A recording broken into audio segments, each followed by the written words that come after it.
LA 다저스가 또 한 번 충격적인 패배를 당했다. 뉴욕 매츠에게 1대6으로 완패한 이날, 단순한 패배 이상의 우려가 터져나왔다. 주전 외야수 마이클 콤포토가 다시 한번 무안타 침묵을 이어가며 팀 내 위기의 중심으로 떠오른 것이다. 3타수 무안타 1삼진, 단 하루의 부진이 아니었다. 오히려 그것은 현재 그의 현실을 고스란히 보여주는 축소판이었다. 콤포토는 다저스의 새로운 퍼즐 조각으로 주목받았다. 1년 1.25억만 달러의 계약은 기대와 신뢰를 담은 금액이었다. 그러나 6월 현재 그의 성적표는 처참하다. 타율 0.165, 3홈런, 9타점, 출루율 0.23, 장타율 0.276, OPS는 0.499에 불과하다. 무려 170타석을 소화하고도 이 정도라면 단순한 부진이 아니라 구조적 문제라고 보는 것이 합리적이다. 특히 최근 30경기에서의 성적은 충격적이다. 단 1개의 홈런, 4타점, 타율 0.152. 이것은 메이저리그 백업 선수 수준에도 미치지 못하는 기록이며 중심 타선에 배치되었던 베테랑 타자에게 기대했던 결과와는 정반대의 모습이다. 경기력의 문제를 넘어서 이제는 팀 전체 분위기와 구성까지 흔들 수 있는 리스크로 변모하고 있다. 경기 후 기자회견에서 데이브 로버츠 감독은 콤포토에 대한 솔직한 심경을 드러냈다. 그는 동료들을 돕고 싶은 마음에 너무 애쓰고 있고 때로는 과도하게 힘이 들어가고 있다. 반면 어떤 순간에는 지나치게 소극적인 모습도 보인다. 고 말하며 콤포토의 심리적 혼란을 간접적으로 언급했다. 이어 오늘도 나쁘지 않은 타석이 있었다. 니모에게 라인 드라이브를 날렸지만 운이 없었다. 미어 여전히 희망의 끈을 놓지 않았음을 강조했다. 하지만 이 같은 신뢰도 이제 한계에 다다르고 있다. 로버츠 감독의 말 속에서도 더 이상 명확한 자신감은 느껴지지 않았다. 오히려 지금까지 콤포토를 계속 기용해온 이유는 믿음보다는 마지막 기회에 가깝다는 해석이 나올 정도다. 여기에 트레이드 마감일이 다가오면서 콤포토는 점점 더 희생양의 위치로 몰리고 있다. 타 구단의 외야 자원 혹은 유망주 콜업이 대안으로 논의되고 있으며 실제로 다저스 프런트는 최근 AAA 외야수 앤디 파제스를 주시하고 있다는 소문도 돌고 있다. 일부 전문가들은 콤포토는 올스타의 과거를 등에 업고 있지만 현재는 팀 리듬을 해치는 존재라며 강하게 비판했다. 가장 충격적인 것은 그의 부진이 단지 불운한 타구로만 설명될 수 없다는 점이다. 시즌 내내 평균 타구 속도 86.3마일, 배럴 비율 4.1%, 하드히트율 28.9%로 리그 평균을 한참 밑돈다. 타석에서의 반응 속도와 타이밍, 스윙 궤적 모두가 무너져 있다는 것이다. 이는 단순한 수치 하락이 아니라 선수로서의 재정비가 필요하다는 사인이다.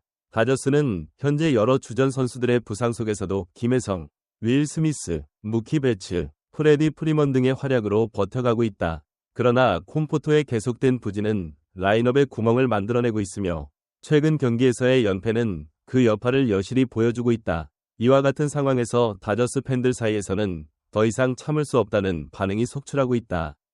전문가들 또한 다저스의 이 같은 상황을 심각하게 받아들이고 있다. 한 메이저리그 분석가는 다저스는 지금 플레이오프 경쟁의 정점에 있다. 콤포토의 기량 회복을 기다릴 여유는 없다.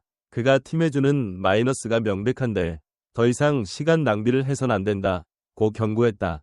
실제로 최근 다저스는 외야 자원 확보를 위한 트레이드 루머에도 이름을 올리고 있으며 콤포토의 입지는 급격히 좁아지고 있는 모양새다.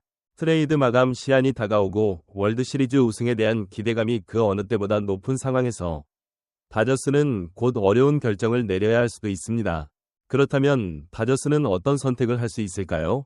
첫째, 콤포토에게 더 많은 시간을 주는 것입니다. 로버츠 감독의 발언처럼 계속해서 기회를 주면서 그의 스스로 반등할 수 있도록 돕는 것이죠. 하지만 이는 팀의 승리 기회를 희생해야 할 수도 있다는 위험을 내포합니다. 월드시리즈 우승을 목표로 하는 팀에게는 한 경기 한 경기가 소중하기 때문입니다. 둘째, 콤포토를 마이너리그로 강등하거나 부상자 명단에 올리는 것입니다. 부상자 명단은 실질적인 부상이 있어야 가능하지만 만약 심리적인 어려움이나 경미한 통증이 있다면 이를 활용할 수도 있습니다. 마이너리그 강등은 선수의 자존심에 큰 상처를 줄 수 있지만 타격감을 되찾고 압박감에서 벗어날 시간을 줄 수 있다는 장점이 있습니다. 셋째, 트레이드 시장을 주시하는 것입니다. 트레이드 마감 시한이 다가오면서 다저스는 콤포토를 다른 팀으로 보내고 그 자리에 더 생산적인 선수를 영입하는 방안을 고려할 수 있습니다. 이미 외야수 자리에 다른 대안들이 없는 것은 아닙니다. 젊은 선수들에게 기회를 주거나 다른 팀에서 부진하지만 잠재력이 있는 선수를 영입해 활력을 불어넣을 수도 있습니다. 이는 가장 급진적인 방법이겠지만 팀의 목표 달성을 위해 필요한 선택이 될 수도 있습니다. 넷째, 플래툰 시스템을 활용하는 것입니다. 콤포토가 특정 투수 유형이나 특정 상황에서 강점을 보인다면 그에게 맞는 상황에서만 출전시켜 부담을 덜어주는 방법입니다. 하지만 이는 그를 매일 라인업에 넣는 것보다는 제한적인 역할이 될 수 있습니다. 팬들의 입장에서 보면 콤포토의 부진은 매우 답답한 상황입니다. 다저스는 매년 우승을 목표로 하는 팀이며 팬들은 그에 걸맞은 경기력을 기대합니다. 콤포토의 영입은 분명 팀의 공격력을 강화하고 좌타자 보강이라는 명확한 목적이 있었지만 현재로서는 그 목적을 전혀 달성하지 못하고 있습니다. 한편 LA 다저스는 수요일 밤 뉴욕 매츠와의 패배 이후 반가운 소식을 들었다. 올 시즌 초 부상으로 결장했던 발목을 다시 다쳐 최근 2경기 결장 중이던 전 스탠포드 출신 내야수 토미 에드먼이 MLB.com 소냐첸의 보도에 따르면 목요일 열릴 시리즈 마지막 경기에 출전할 수 있을 것으로 보인다. 에드먼은 스탠포드대 출신의 지성파 내야수로 올 시즌 중견수와 2루수를 오가며 다저스의 유연한 라인업 운용에 핵심적인 역할을 해왔다. 그는 단순한 유틸리티 플레이어가 아니라 팀 전술의 축이며 빅 3위 그늘 뒤에 가려진 또 하나의 전력이다. 실제로 에드먼은 44경기 출전만으로 9개의 홈런을 때려내며 자신의 커리어 하이 기록인 13홈런, 2022년 153경기, 2023년 137경기를 위협하고 있다.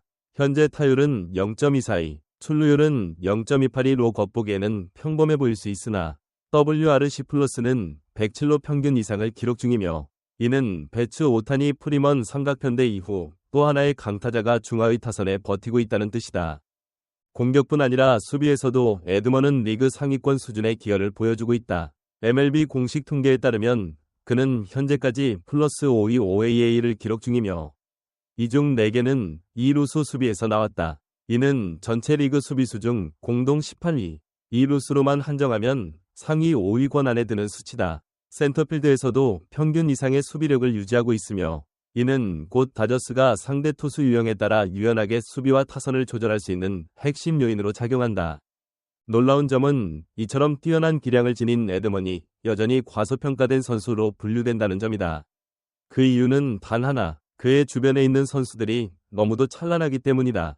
오타니 쇼헤이, 무키 베츠, 프레디 프리먼이라는 리그 최상위 슈퍼스타들이 팀을 대표하고 있지만 포스트 시즌과 우승을 위해선 이들의 활약만으론 충분치 않다. 그렇기에 다저스는 올 시즌 에드먼 같은 멀티툴 선수의 존재가 더욱 중요하다. 그의 복귀는 단순히 한 명의 선수 컴백이 아니라 팀 전체의 균형과 응집력을 되찾는 전환점이 될 수 있다. 특히 내셔널리그의 경쟁 구도가 그 어느 때보다 치열한 2025 시즌에서 전체 전력을 100% 가동할 수 있는 상황을 유지하는 것은 포스트 시즌 티켓 이상의 가치를 지닌다. 여러분은 어떻게 생각하시나요? 다음 영상에서 또 만나요.